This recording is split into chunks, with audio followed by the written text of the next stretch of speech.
Alors j'ai reçu une question sur le site de la part de Angélique qui dit: que faire pour vraiment maîtriser l'anglais? Je veux être secrétaire bilingue. Alors bonne nouvelle parce que dans cette vidéo je vais vous expliquer comment vous pouvez maîtriser l'anglais, comment vous pouvez apprendre l'anglais en quelques étapes simples. La première étape, c'est le fait en fait de changer votre état d'esprit par rapport à l'anglais. Moi je vous explique que j'étais nul en anglais, mais nul de chez nul, j'ai eu 0 au bac. Je détestais ça, je pensais que j'étais pas doué pour les langues et aujourd'hui on me dit que je suis doué pour les langues. Donc comme j'ai pas changé d'ADN, les extraterrestres m'ont pas enlevé pour faire des opérations sur moi. C'est juste que j'ai appris en fait à apprendre l'anglais et je vais vous expliquer comment faire dans cette vidéo parce qu'aujourd'hui je parle couramment anglais, j'ai même appris l'espagnol avec la même méthode et aujourd'hui j'habite au Portugal et j'apprends le portugais également. Voilà pour la petite histoire. Donc la première étape, c'est de changer un petit peu ses croyances par rapport à l'apprentissage de l'anglais. Moi, j'ai commencé par l'allemand, donc je détestais les langues. L'allemand, c'est une langue que j'aime pas trop, je trouve pas ça très joli. C'est une question de goût. Bon, je suis pas le seul à partager cette opinion, mais bon, ça ne regarde que moi. Voilà, donc le truc, c'est que les cours d'anglais, c'est assimilé souvent à quelque chose de chiant, en fait, de poussiéreux. Voilà, il y a même le côté un petit peu honte, culpabilité. On n'osait pas parler en anglais en classe, etc. Les petits copains se moquaient de nous. Il faut en fait changer cet état d'esprit, puisque en fait cet état d'esprit ne peut pas vous aider à apprendre l'anglais. Vous ne pouvez pas apprendre l'anglais si pour vous c'est un truc horrible. Donc c'est pas comme ça que ça marche. L'idée c'est d'apprendre à prendre du plaisir en apprenant l'anglais. Et il y a plein de manières de le faire. Par exemple, le truc c'est que de comprendre que de parler anglais, ça peut vous permettre de vous faire des amis, de rencontrer, voilà, si vous êtes un homme, vous pouvez rencontrer des petites copines qui viennent de pays différents. Moi, pareil, je rencontrais voilà, des touristes, etc. Si vous êtes une femme, vous pouvez rencontrer un petit copain. Il y a plein de couples comme ça qui viennent de différents pays. Bien sûr, vous pouvez vous faire des amis. Moi, je me suis fait des amies américaines. Elles m'invitaient à leurs soirées. Je rencontrais des gens qui venaient de partout. C'était vraiment très, très sympa. Et puis ça peut vous permettre de voyager bien évidemment, puisque quand vous voyagez dans un pays et que vous parlez la langue, c'est un confort extraordinaire, vous avez moins de chances de tomber dans des galères, de vous faire arnaquer, vous pouvez parler avec les gens, vous pouvez converser avec eux, c'est vraiment un plaisir. Moi j'ai une de mes amies américaines qui m'a invité à son anniversaire à New York, c'était à l'été 2007, et j'y suis allé, j'ai rencontré sa famille, on a passé le 4 juillet qui est la fête nationale américaine chez des cousins à elle dans le Maryland. On a fait un barbecue, etc. Enfin voilà, c'était vraiment une expérience sympa. On s'est baladé sur la côte est, on est allé à Washington. Donc voilà, l'idée c'est de comprendre qu'apprendre une langue, c'est pas une galère, au contraire. Ça doit être un kiff, pardonnez-moi l'expression, mais vraiment ça doit être un plaisir. Et c'est comme ça que ça va marcher. Et il y a d'autres manières encore. Regardez un petit peu, j'en parle souvent sur Anglais 5 minutes, regardez un petit peu tout ce qu'il y a au niveau de la culture. Harry Potter, voilà, les livres faciles à lire en anglais, les livres grand public, Harry Potter, si vous êtes plutôt film, livres à suspense, etc. Tous les John le Carré, machin, etc. Je crois que c'est Michael Crichton, enfin je sais pas comment on dit. Moi j'avais lu à l'époque le livre de Da Vinci Code. Donc tous les livres qui sont des succès, qui sont des best-sellers, la plupart ils sont assez faciles à lire parce qu'ils s'adressent au grand public, donc vous pouvez les lire. Il y a les séries, les films, la musique, voilà, ça doit être un plaisir, il faut que ça devienne un jeu. Il faut changer vos croyances par rapport à l'apprentissage d'une langue.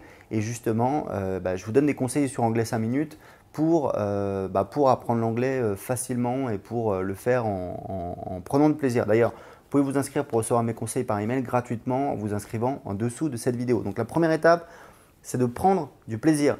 La deuxième étape, c'est de vous immerger au maximum, c'est de faire rentrer de l'anglais dans votre tête. Donc déjà, si vous avez suivi mes conseils de la première partie, c'est beaucoup plus facile puisque vous écoutez de la musique en anglais, vous regardez des films en anglais, vous regardez des séries en anglais. Du coup, tout naturellement, ça rentre dans votre tête et vous n'avez pas besoin de forcer. Donc essayez de vous immerger et surtout grâce à Internet. Dans les années 80, c'était compliqué, fallait acheter des cassettes ou je sais pas quoi, c'était très compliqué. C'était difficile de trouver de la lecture en anglais. Aujourd'hui, grâce à Internet, c'est d'une facilité. Allez sur les sites, regardez par exemple, voilà, si vous vous intéressez si vous avez un hobby, je sais pas, ça peut être les voitures, le football, la cuisine, plutôt que d'aller sur des sites français, allez sur des sites anglais, regardez les news en anglais, lisez des articles de news en anglais, vous pouvez aller sur cnn.com, voilà, c'est grand public, bon bref. Donc voilà, donc l'idée c'est de vous immerger, c'est tous les jours qu'il y ait de l'anglais, que vous soyez au contact avec de l'anglais, que ce soit lire, entendre, voilà, c'est comme ça que ça va rentrer chez vous. Ensuite, j'en parle souvent dans mes vidéos, mais je pense que c'est vraiment important, il y a la grammaire. Alors la grammaire, c'est un truc, c'est clair, ça ne fait pas rêver, ça fait rêver personne, et pourtant, c'est possible d'apprendre la grammaire de manière pas trop douloureuse. En fait, il y a un livre que je recommande tout le temps, c'est le livre que j'ai utilisé pour apprendre la grammaire en anglais, qui s'appelle English Grammar in Use. C'est Raymond Murphy. Donc vous pouvez trouver le livre sur Amazon, c'est un super livre, parce qu'en fait, il y a 130 leçons qui sont de difficulté graduelle, je ne sais même plus comment on parle en français, de difficultés qui augmentent comme ça. Et c'est très simple, vous lisez, et voilà, vous faites une ou deux leçons par semaine, c'est suffisant. Et puis ce que vous faites, c'est que bah voilà, quand vous sentez que ça devient trop difficile, vous revenez en arrière, parce que les leçons sont de difficulté croissante, voilà, j'ai trouvé le mot. Et bah, comme ça, vous allez apprendre la grammaire, parce qu'au début, c'est des trucs vraiment, voilà, les temps, les verbes irréguliers, donc les trucs un petit peu de base, et après, on rentre sur des choses un petit peu plus fines. Il faut comprendre que apprendre un langage, bah, c'est pas on apprend un langage et ensuite on passe à autre chose. C'est en fait, on va apprendre un langage, on va s'améliorer pendant des années. Moi, j'ai appris l'anglais, j'ai appris l'espagnol.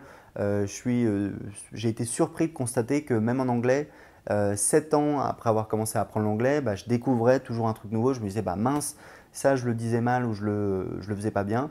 Et hop, je l'ai corrigé. Et voilà, c'est comme une toile de maître, vous allez rajouter des petites touches comme ça et vous allez toujours vous améliorer. Et l'idée, c'est de le faire en se faisant plaisir. Donc, il y a la conjugaison.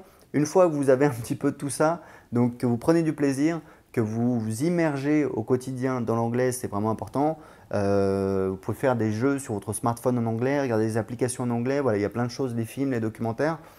Ensuite, vous travaillez un petit peu la grammaire. Ensuite, il faut se jeter à l'eau, il faut pratiquer, il faut parler. Et là, il y a un truc qu'il faut comprendre, c'est que vous ne pouvez pas avoir honte de ne pas bien parler anglais, mais vous devriez avoir honte de ne pas essayer. C'est vraiment important. Je vous dis ça parce qu'il y a trop de personnes qui n'osent pas se lancer. En pratique, personne ne va se moquer de vous. Voilà, si vous parlez anglais et que vous n'avez pas un très bon accent. Si quelqu'un se moque de vous, eh ben, faites preuve d'autodérision. Je vous dis ça parce que des fois, je me chicote un peu avec ma femme parce que voilà, j'aime bien imiter les accents.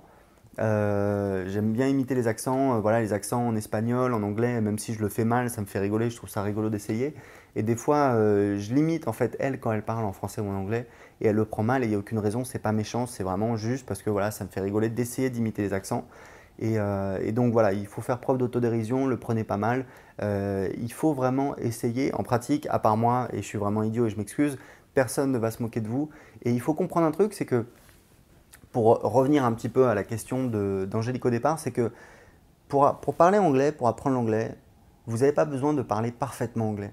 Vous avez besoin de parler mieux anglais que 60% de la population, même 30% de la population. Moi, je sais que j'ai commencé à apprendre l'anglais avec les mêmes conseils que je vous donne aujourd'hui dans cette vidéo. Donc, c'est des trucs que j'ai appris au fur et à mesure des années. Je sais que donc j'ai commencé à apprendre l'anglais en 2004-2005. Je sais qu'en 2006, fin 2006, j'ai fait un nouveau boulot. Je me souviens qu'il y avait des clients qui appelaient en anglais. Personne n'osait les prendre. C'était moi qui les prenais. Je peux vous dire que quand vous décrochez le téléphone, que vous répondez à la personne en anglais, vous êtes une star dans le bureau. D'accord? Pourtant, c'est 3 fois rien. L'année suivante, j'ai changé de boulot. Je me souviens, j'ai passé les entretiens. C'était assez rigolo parce que j'ai passé un entretien et en fait, le recruteur m'a fait le coup classique. Vous parlez anglais? Oui. All right, so now we are gonna speak in English. J'ai commencé à parler en anglais avec lui. Je dis, yeah, no worries. Let's start talking in English. Bon voilà, je l'ai pas très bien fait, je l'avais pas préparé. J'ai pas un accent parfait, mais bon, je peux parler avec n'importe qui. Le fait est que en fait, j'ai commencé à parler en anglais et je l'ai vu, il était un petit peu gêné. Il s'est dit, oh merde, il parle mieux anglais que moi. Il a dit, ok, c'est bon, on peut passer à autre chose, etc. Donc voilà, vous n'avez pas besoin de parler parfaitement en anglais. Il faut juste parler mieux que la plupart des gens pour avoir un meilleur boulot, pour avoir une augmentation, voilà, pour pouvoir avancer dans votre vie. Pour la petite histoire, moi, quelques mois plus tard après cet entretien, finalement, j'ai décidé de ne pas rester travailler en France. Je suis parti en Australie, j'ai monté mon premier business, j'ai passé 2 ans là-bas. Et j'ai vécu une expérience extraordinaire. Donc apprendre l'anglais, ce n'est pas une galère, ça va être vraiment quelque chose où vous allez vous éclater. Donc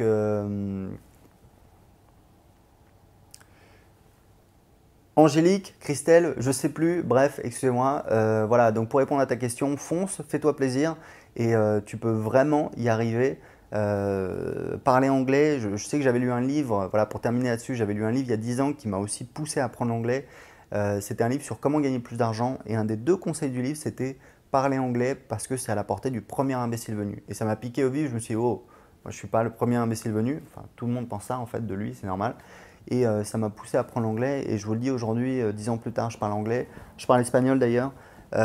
Bientôt, je parlerai portugais avec les mêmes conseils que je vous donne. Effectivement, c'est à la portée de n'importe qui. Il ne faut pas s'en faire une montagne. Il faut juste se faire plaisir et le faire quelques minutes par jour. C'est pour ça que j'ai appelé mon blog Anglais 5 minutes. Voilà, bah écoutez, bon courage. Si vous voulez recevoir plus de conseils pour apprendre l'anglais facilement, inscrivez-vous en dessous de cette vidéo. C'est gratuit. À très bientôt. See you soon.